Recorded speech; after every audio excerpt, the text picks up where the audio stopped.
So today we're going to go over a couple of different things. The first thing that we're going to go over is kind of the craft beer landscape nationally, as well as North Carolina and then Charlotte. And obviously that kind of goes into what Ekos does as a company. So for those of you that don't know Ekos or kind of our story or what we do, we make business management software for craft breweries. At least that's where we started. We've been doing it for about 4 years now, and you'll kind of hear some of that history and kind of where we're at now and what's coming up next for us. And then obviously at the end, Q&A for any questions you have about the industry or obviously about our product or us as a company.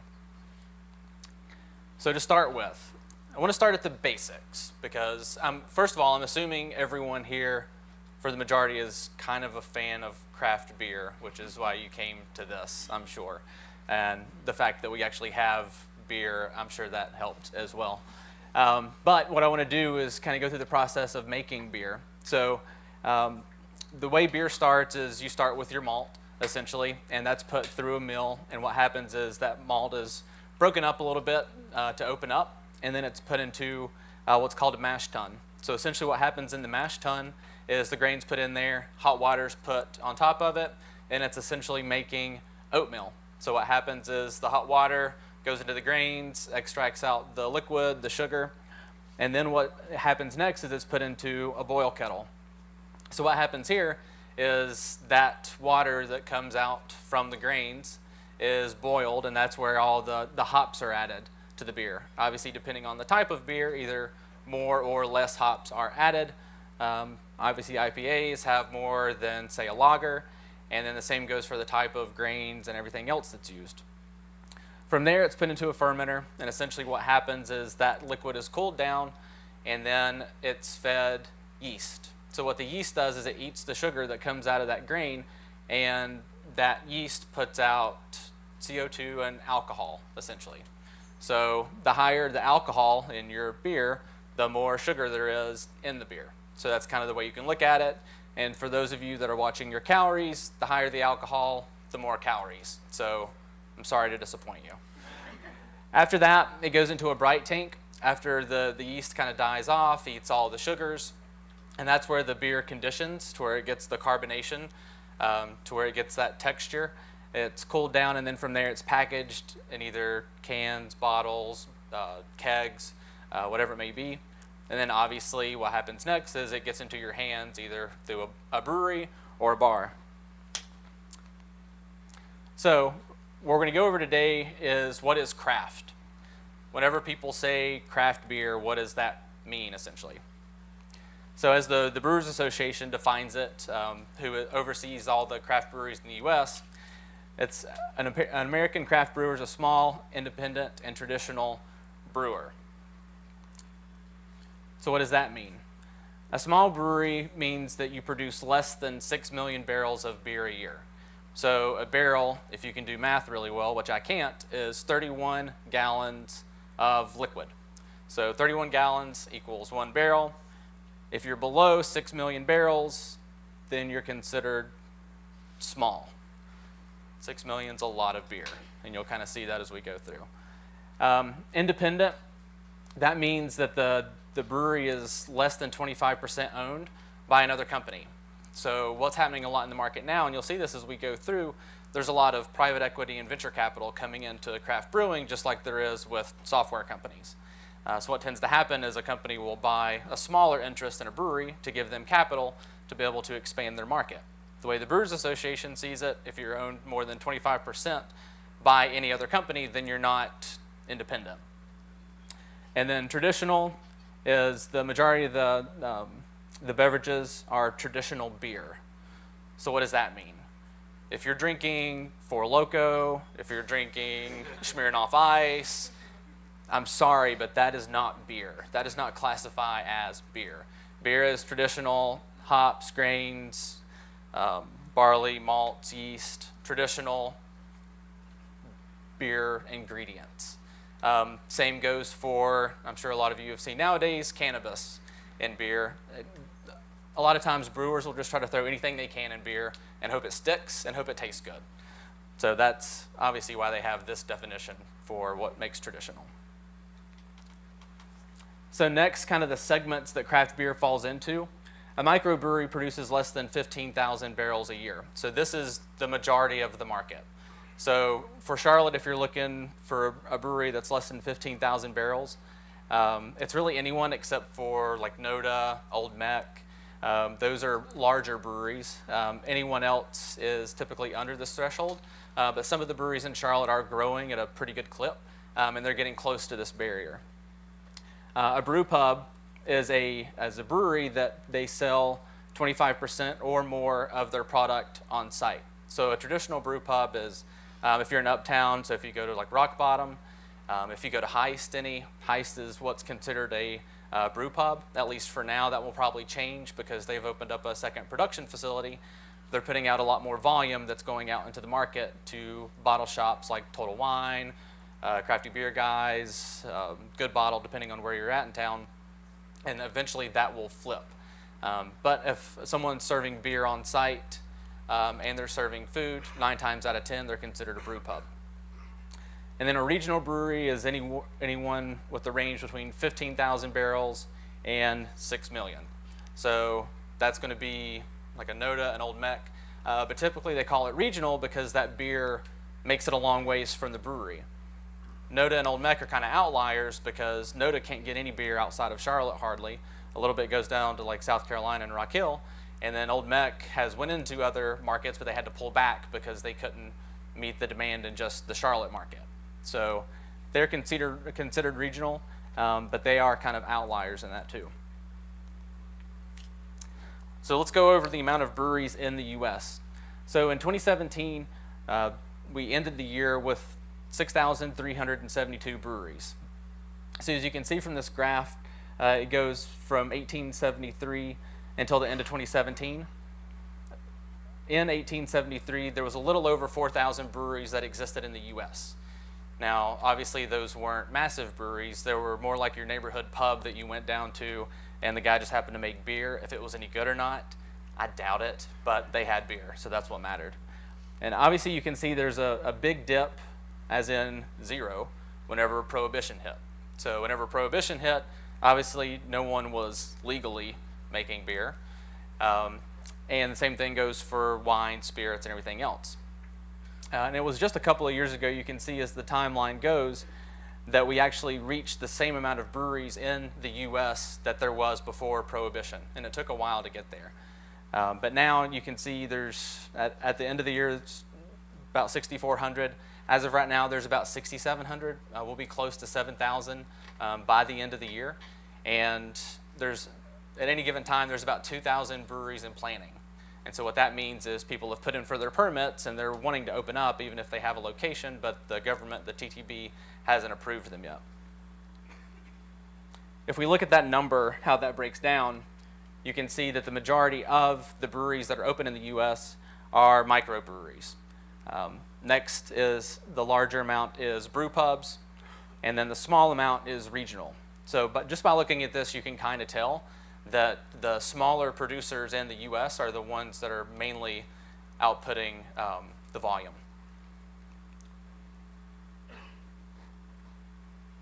So this is a video that the Brewers Association threw up, I think last month, to kind of show the growth of breweries over time. And so as I play this, what you'll see start to happen is each one of these dots that pops up is a different brewery that opened. So this is 1992, 93. You can see over time that more and more open. You can see a heavy concentration on the West Coast, obviously the Northeast. And then as we get closer to now, you can see the South start to kind of populate with breweries. But traditionally, there hasn't been a large density of breweries in the US, in the South, until recently. Obviously, the last couple of years, everyone and their brother thinks that they can make beer and then they can open up a brewery. So just in 2017 alone, the craft brewing industry contributed $76.2 billion to the US economy and contributed more than 500,000 jobs. So that can be anyone from obviously producers that are actually making the beer that's in your hand, or distribution companies or anyone else that touches that industry. So if you look at beer sales in the US for 2017, the light blue, the craft slice, of all the beer sales in the US, 12.7 of those were craft. Now that doesn't seem like much, but for the craft industry, that's huge. So the Brewers Association has a goal of getting to a 20% share, but then you look at imports and other domestics, obviously that makes up everything else. So that's your Budweiser, your Bud Light, your Millers, your Coronas. It's those kind of things. So it's really, even though there's a ton of craft breweries all over the US, it's still very hard for them to get any shelf space or get in front of you to where you can actually purchase it, unless you're intentionally going out and looking for those type of things. So now let's kind of zoom in a little bit and let's talk about craft beer in North Carolina. So let's go through brewery growth through the last couple of years. So in 2005, there were right around 24 breweries in the state of North Carolina. Why is that? So in 2005, House Bill 392 was passed, and this was an initiative at the time was called Pop the Cap. So up until it was around August of 2005, any beer either produced in North Carolina or sold could only be up to 6% ABV. So hardly anything came into the state higher than that, and nothing could be produced higher than that. And so what happened was, whenever this bill passed, it allowed breweries to make beer that was at least up to 15% ABV. If you're asking me, it's still not high enough, but it's more than 6%, so I'll take it. So in 2010, there was around 45 breweries that had opened. In 2012, there were around 100 breweries, and at this time, there was still, North Carolina had the most breweries out of any in the South. So even though our laws were antiquated compared to the rest of the South, it was even worse in some other states. And it still is worse in some other states. 2014, around 120 breweries. 2017, we ended with 257 breweries. And there's over 50 in planning. So obviously there's been a lot of growth in this market for the last couple of years. And I guarantee if I asked most of you how many breweries you can name in North Carolina, you're probably not going to get that many. And a lot of these are smaller breweries just in their neighborhoods. So as far as the beer laws go in North Carolina, like I just mentioned for Pop the Cap, beer cannot be brewed or sold in the state that's over 15%. Tap room sales are allowed. Now, if you've been in Charlotte for a while, you're probably thinking, of course it is. Why wouldn't it be? Well, Georgia literally just passed a law within the last year that allowed them to sell beer in their tap room. So if you went to Georgia and you had a favorite brewery down there and you wanted to go visit them, you couldn't just walk up to the bar and get a pint. You had to do a tour.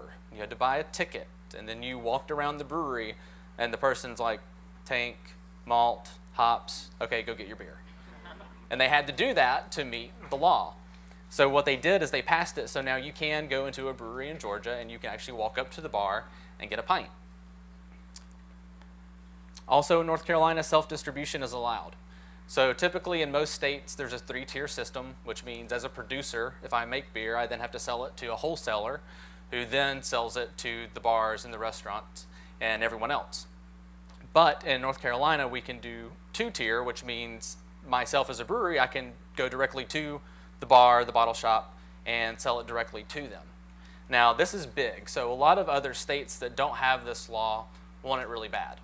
Some states get around it by opening up their own distribution company that's owned by my 3-year-old son, and it's in a trust, so I can distribute beer.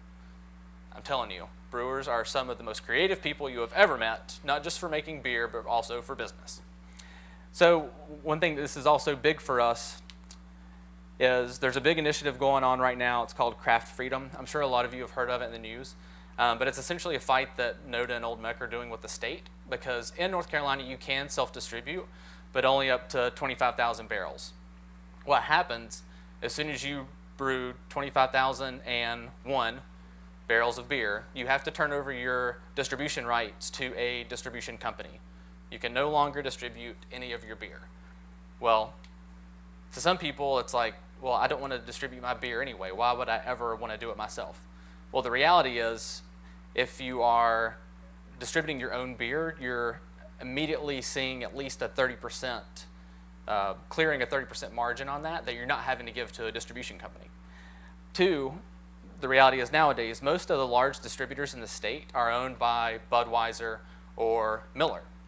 So if I, as a consumer, am trying to get a craft beer, 9 times out of 10, that distribution company is not going to be pushing the craft beer that I want because they're getting a lot of kickbacks from Budweiser and Miller. So you go around all these bars and you see all the pretty neon signs, the horses for Budweiser and everything else. More than likely, that bar or restaurant did not pay to have that in there. More than likely, they bought enough product from the distribution company, and it's, oh yeah, you know what, good job, here's the pinball machine. It's got Clydesdales on it, Crispy Boys, whatever else, and it's the best thing ever. But it comes at a price. So this is why Noda and Old Meck want to keep their distribution rights, because they can walk into a bar and sell it themselves. No one knows your product better than you do. So that's why they want to keep those rights. So in North Carolina, we've also had 3 major craft brewery expansions over the last couple of years. So Oscar Blues, Sierra Nevada, and New Belgium, they all have breweries up in Asheville area. Oscar Blues is in Brevard.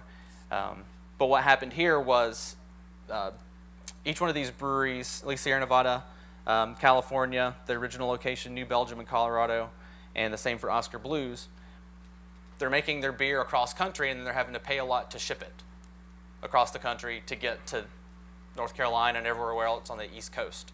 So they went through a search of trying to find where can we open up another brewery so we can cut down on our distribution cost from getting our products across the states. So they went through a whole ordeal, going to multiple states, trying to figure out the best area.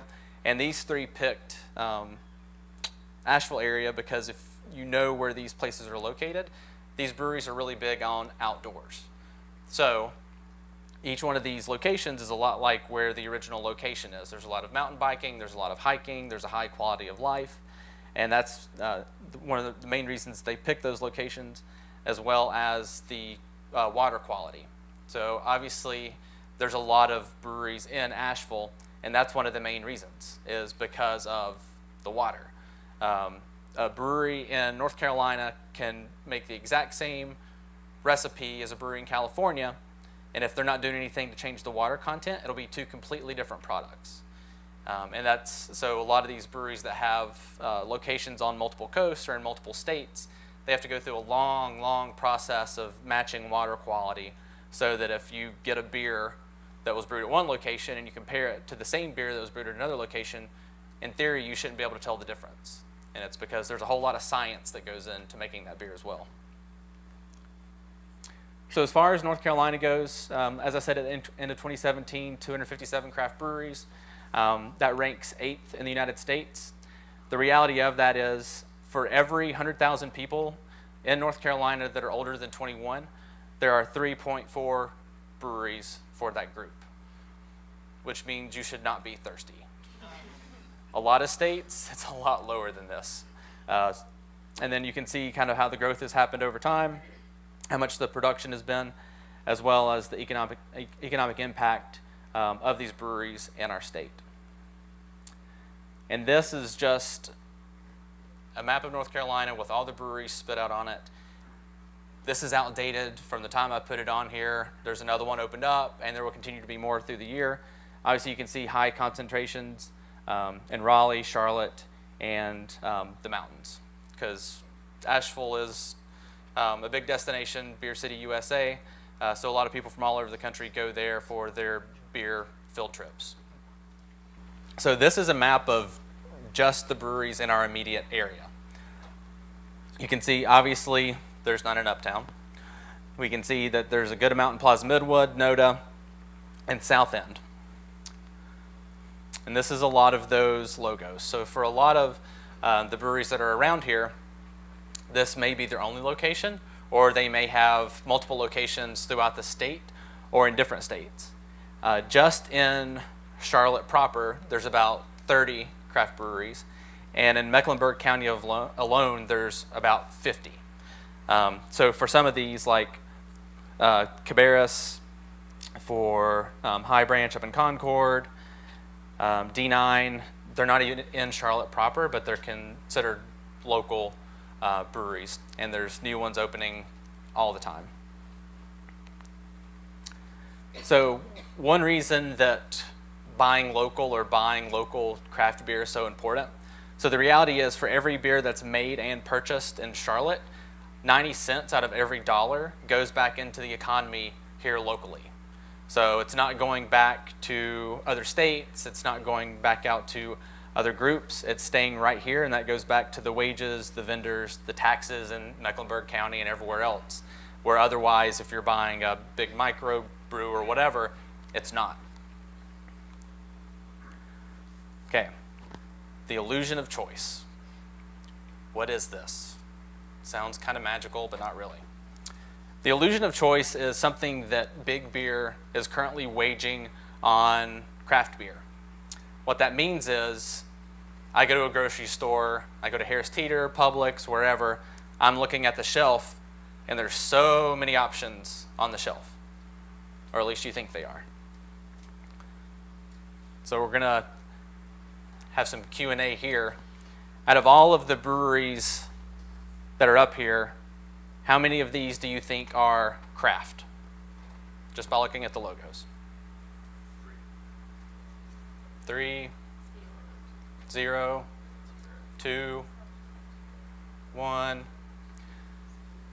The reality is, out of all of these, only 2 of these are craft breweries. One is Yuengling, which is probably a big surprise to a lot of people. They are the oldest craft brewery in the US, and they are also the largest. So believe it or not, Yuengling is a craft beer owned by the OG founder that opened it up way back in 1829.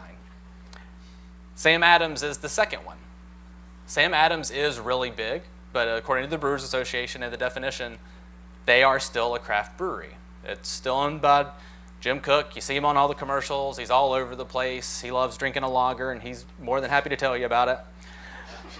But all of these other brands that are up here are owned by larger companies.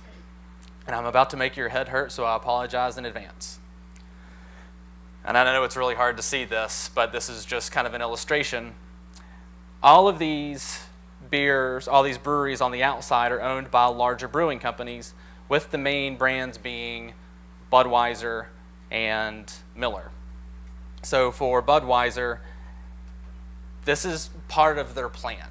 They want to make you feel like when you go to the grocery store that you're supporting local, that you're buying a brand, which is one of the main reasons for everyone in North Carolina, they bought Wicked Weed, which if anyone is a Wicked Weed fan, that one hurt.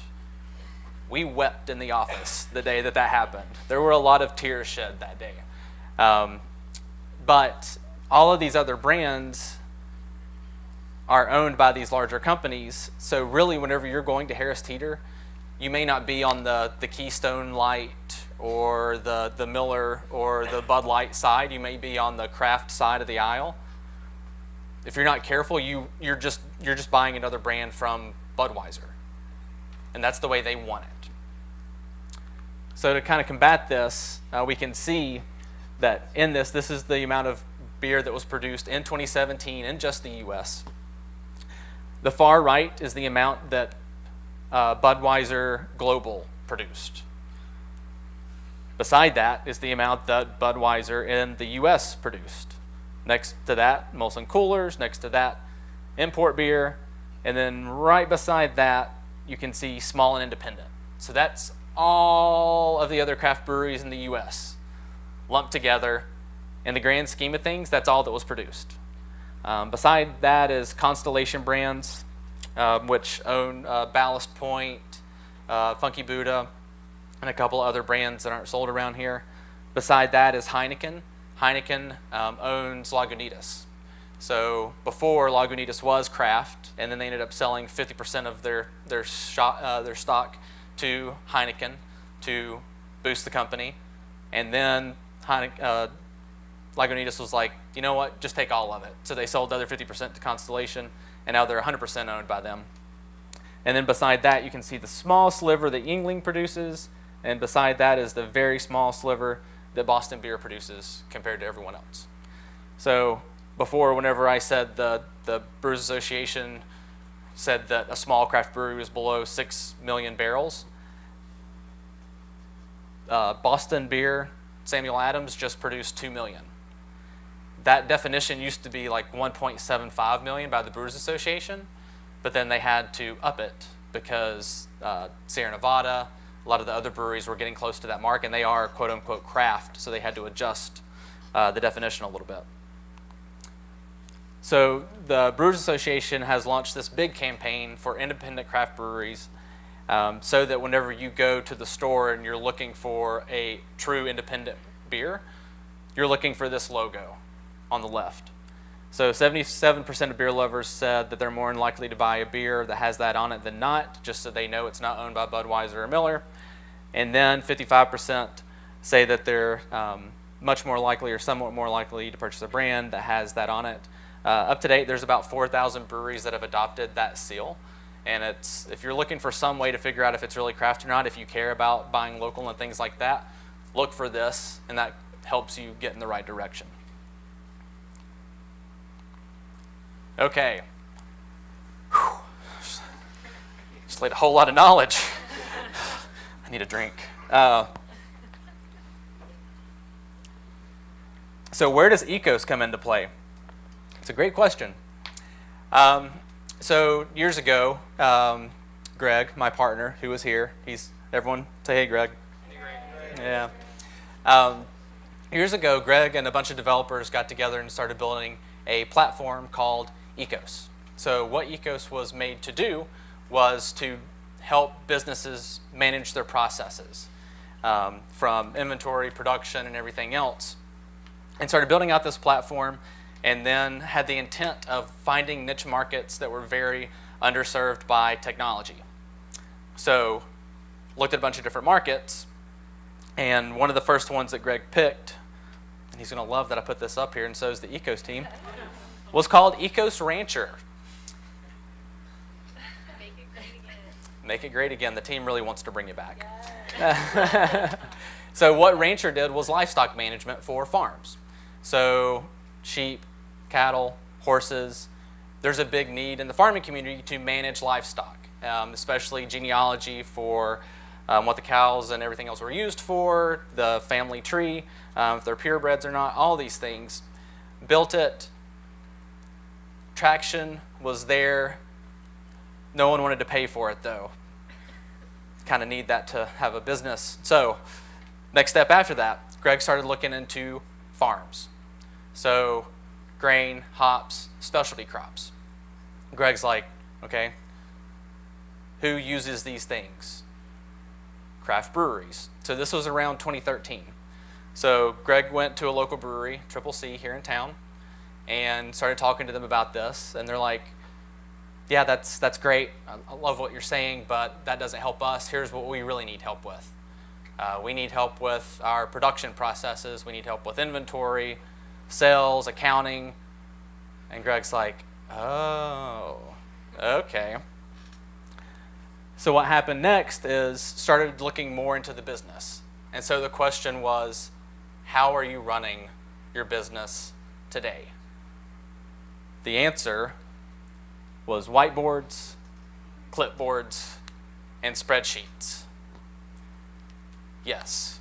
So whenever you take a brewery tour, if you've ever been on one, and you see the big whiteboard on the wall with all the beer names and what's in the tanks and things like that, for a lot of breweries, especially then compared to now, that was the business plan.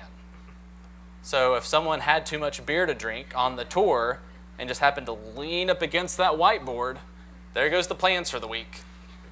Good luck remembering what was in the tanks. And I see a lot of your faces and you're like, that's not true. Oh, it is. 100% true. So for the breweries that we work with that we consider advanced before coming on to Ekos, they use Google Docs. That's advanced.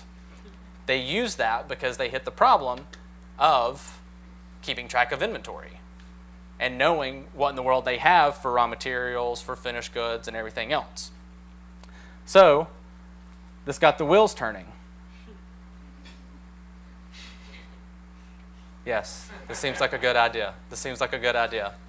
So started doing research in the market. And this is about the time that Greg and I met up because we were both working on the same thing in Charlotte to empower craft brewers to actually manage their business and grow their business. So you look at the landscape of what the options were at the time and still today.